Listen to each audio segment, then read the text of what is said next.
What's up, guys? Another knife review for all the knife nuts out there. Today I want to show you something really cool. This is one of the newer case knives. This is the lightweight Mako. I believe they call this the Caliber. This one's the camouflage version of this knife. But they do have this, I believe, in a solid khaki or tan color. I was really interested in getting this knife to review for you guys because I have my original case Mako here. One of my all-time favorite knives, not just because of the knife itself. I mean, it's just solid, really well-built knife. I know a lot of times we'll get caught up in the tactical things and, you know, the new thick frame lock and this, that, and the other thing. I love those too, but sometimes I like to go traditional. And as far as a good traditional knife, you got the Buck 110, such a classic. And of course, over in case, we have the Case Mako, such a classic knife. Both very comparable. Might do a video in the future if I haven't already done a video kind of comparing those two, you know, head to head. But one of my favorite knives of all time is this Case Mako. And of course, this specific one has a nice story back in my childhood. It's been through hell and back. You can see that patina on the brass. This has been polished up 2 times. This knife was found in the woods with my friend Chris back when I was just a little kid. And I've had it ever since. So really cool. I believe I might have told that in a story time. If I didn't, let me know. I'll do another story time video. But anyway, one of my favorite knives of all time. When I saw that Case was coming out with a more affordable, lightweight version of this knife, I was extremely excited. All right, it's not brand new to the market, but it's still somewhat brand new to me. So I saw this again at SHOT Show, and I knew I had to have it. So I got one soon after, and I've been using it ever since. It's time to do a review now on it.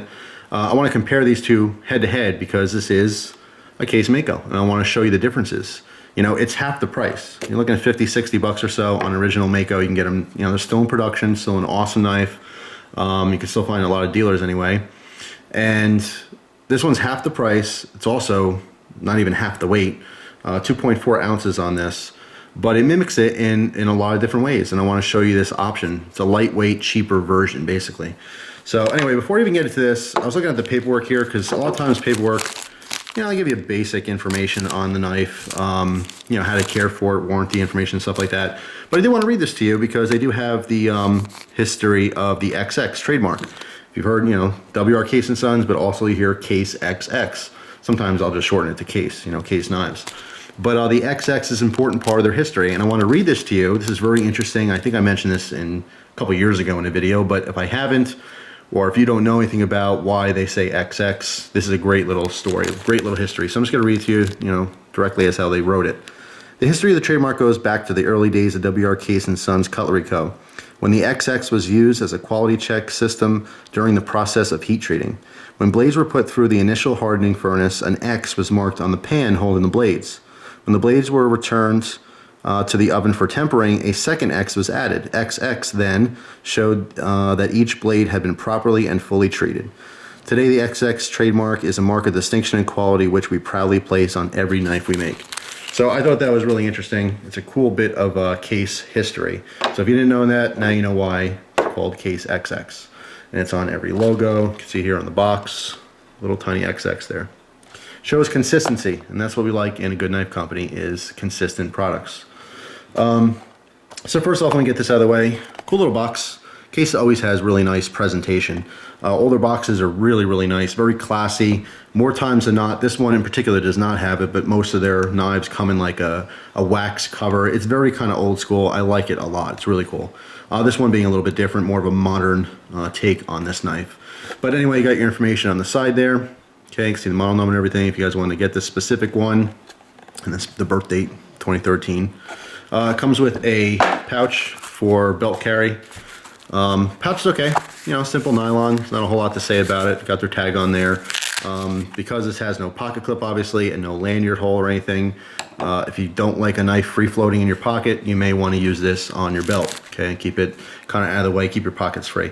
You know, I always carry a knife in my pocket, if not multiple knives in my pockets, but to be honest, I know there's a lot of people out there who don't like doing that. They like their pockets free for their keys and their change or whatever else, and they do carry on, you know, in a sheath on the belt. So, nice little option there.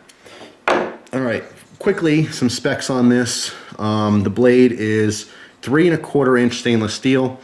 This is 3¼ inch blade. Now, when I talk about blade measurements, More times than not, I will give you the actual measurement by law. And I mean by law because if you say blade, how long is the blade? Are you talking about, the sharpened portion of the blade or the entire blade? And for legal purposes, if you have blade restrictions wherever you live, that means from the top of the handle to the tip, okay? It's the whole steel blade. They don't care if it's sharpened or not. So this counts as blade, all right? So in that sense, 3¼ inches, but just about, just on the mark of 3 inches of cutting edge, all right? 2 different lengths, and sometimes that can be confusing for people, but I always give, or most of the time, I will give a full blade length in a review because a lot of people do take in consideration what they can carry where they happen to live, all right? So worth noting. The handles here are a camoed Zytel, very, very lightweight handles. The handles are thicker. We're going to do a comparison, back in, directly to the old case Mako. But anyway, yeah, 3¼ inches on the blade. Nice clip point, mimics the original very, very nicely. 4¼ inches closed and 2.4 ounces. As far as the price, they average anywhere from $25 to $30. That's going to be half the price of the original case Mako. By the way, even though I do love this knife a lot and I think it offers a lot, I still really like the original. So if you like the design overall, try to get the original. But if you're fixed on a budget, or if you really just don't want to carry such a hefty knife, because this is very heavy, this is a nice option. So first of all, the ergonomics in general are very nice. It's very, very simple, very versatile to all different types of hands. We don't have a specific finger choil, but because it flares out here, it acts as a guard, keeping your hands, from riding up forward on the blade. However, it's not limiting. Because it's a constant curve here, you may have a really big fat finger. You may, want to give this to your 7-year-old boy for his first knife, and his finger's tiny. It doesn't make a difference. It's universally ergonomic, which is nice. The whole handle, though, shape is kind of squared off. It's not necessarily a hit, it's just I'm so used to this one. The profile side by side, you can see everything's basically thinner, except for the handle slabs are thicker. But overall, the hand kind of hugs this one a little bit more than this one. It's a little more squared off. All right, not a big deal though. Still very ergonomic. It is a lockback, okay? The lock is all the way here at the rear. All right, so generally speaking, what you're gonna do to open this, there is a large nail nick. Okay, you can open it with that. You don't really need to, especially when they're brand new. You don't really need nail nicks unless you get a really stiff knife or, years of buildup and stuff, gunk. If you don't clean them out, sometimes they're hard to pull out. That's when the nail nick comes in handy. But generally speaking, it's a two-handed knife. You're gonna grab it like this and open it, okay? When you're done using it, you're gonna come back here, use the thumb to kind of just get that off canter. Then you can move your finger out of the way. Obviously, you don't wanna be in that channel there because you don't wanna cut yourself. And then you close it. So more times than not, pull it out, use it and close it. But there's many different ways you can open and close this.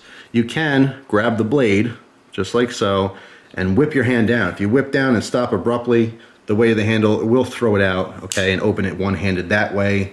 Then you can change your grip, make your cut, and to close it, basically, once you depress the lock, you can use this on the side of your body on whatever you want, but just take it again off canter, change your grip, and bring it in. Okay, so you can use this one-handed. You can easily accustom yourself to using it one-handed, but it's not really designed that way. It's just designed to open it with two hands. All right, it's a simpler, safer way to open it. Nice clean look here. The knife is not something you can disassemble. You can see the solid pins, but they gave a nice clean look in the pivot there.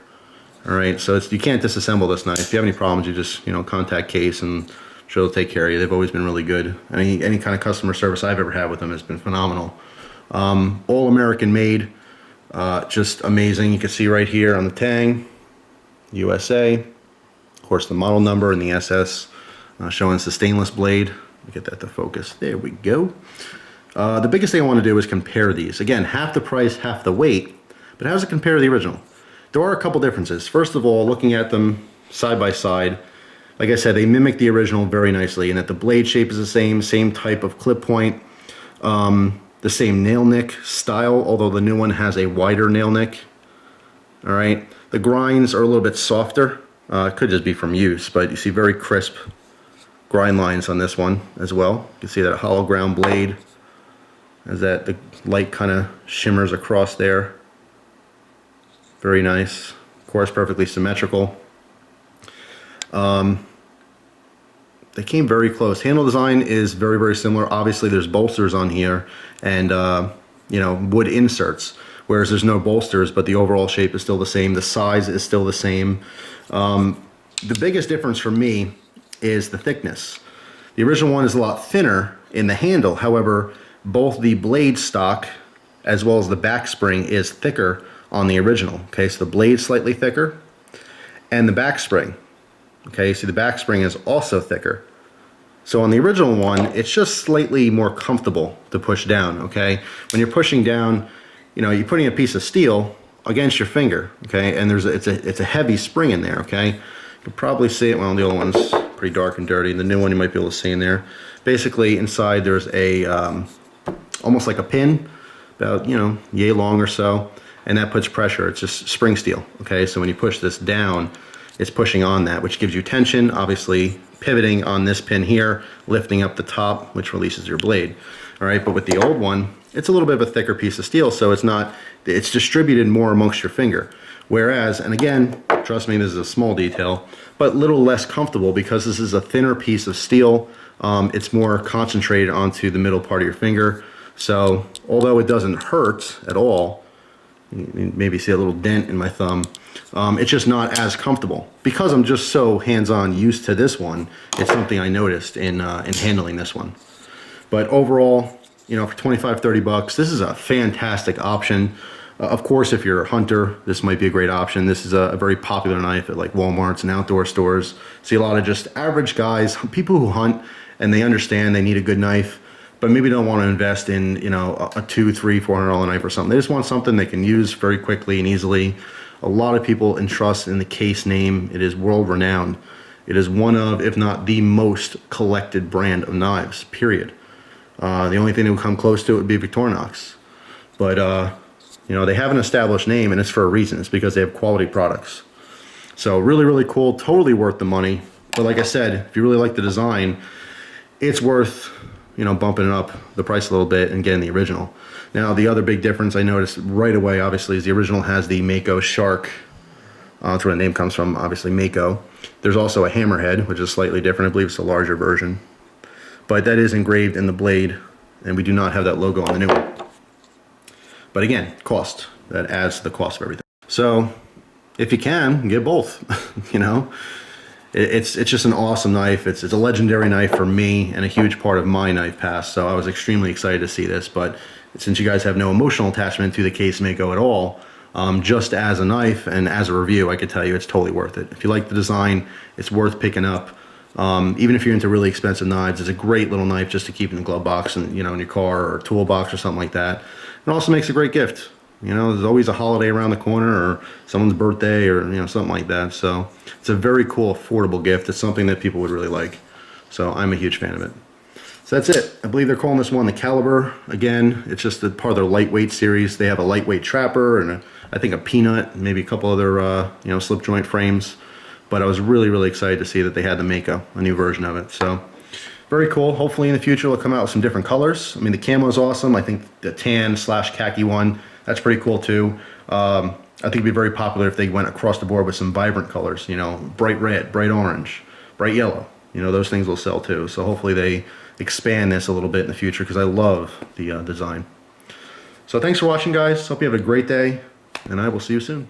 Take care.